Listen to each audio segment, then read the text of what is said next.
fa ny alohan'ny niangan'ny filoham-pirenena era-Rajaonary Mampianina omaly moa zany dia nisy indrindra ny valandresaka izay nataony ho an'ny mpanao gazety omaly teny Ivato isan'ny fotoana izay isany tondrany heviny moa mahakasika indrindra ny fanendrena Prime Ministre izay ataony ny vondrona mapara izay fotoana izay hoarahantsika ary ny anjinjininy izay. Tsy mahafeno fepetra ny vondrona politika mapara hoy ny filoham-pirenena Andriamatoa Rajaonary Mampianina Hery mikasika ny fanendrena Prime Ministre omaly alina raha nanainga ao Bruxelles renivohitra Belgique ny tenany anatrika ny fianamben'ireo filoham-pirenena iarahana amin'ny vondrona Europeanina. Matoa ny andro ohatran'izay le izy dia ny andro fandaminana betsaka tao anatin'ny izay ataoko hoe fikatsahana mihitsy ny tombotsoan'ny firenena efa veritra foana zay ao anatin'le fikatsahana koa le hoe fahamarinana toerany fitondrana sy izay fifandraisany amin'ny vahoaka sy ny olom-pofidina hoe stabilité ary ao anatin'ny ihany koa lay fandalana lay fihavanana ary tsy maintsy ao anatin'izay rehetra izay no anendrena amin'ilay Prime Ministre. Zavatra hitantsika dia tsotra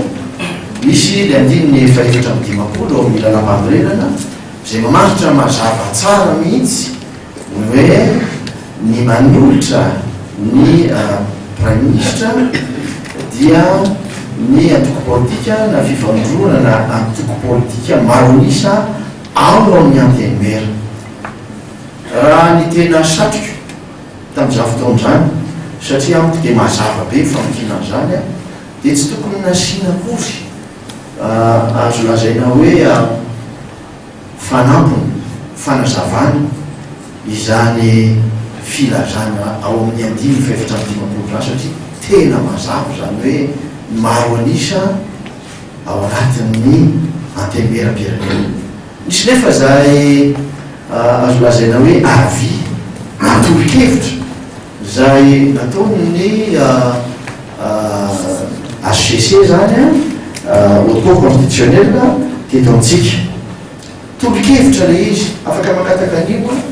ny antokon'olona samihafa izay voafaritsy ny lalàna ary rehefa nivoaka izy io dia ohatran'ny valalanina ihany ny tenako aloha filohan'ny republika satria dia tsy tratra mihitsy lay tanjon'ilay hoe stabilité sy le réconciliation nationale ao anatin'ilay izy. Tsy nanino fa dia hoy zao hoe hevitra io tsy voatery nanaraka n'iny hevitra iny mihitsy ny filohan'ny republika satria mety manana famakiny azy koa ny filohan'ny republika amin'izay fikatsahana ny tombotsoan'ny firenena izay. Ary rehefa nandeha moa iny zavatra iny dia nanolotra olona ny tao amin'ny mapara ary za dia milaza mihitsy hoe avy amin'ny alalan'inona moa zany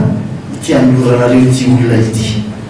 dia hoe avy amin'ny alalan'ilay avi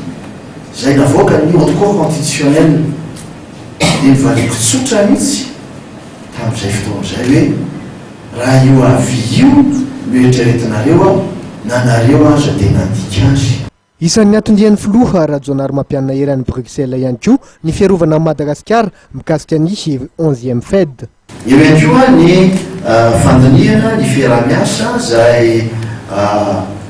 misy eo Madagasikara sy ny Union Européenne. Misy moa ny famaranana ny antsointsika hoe 10e FED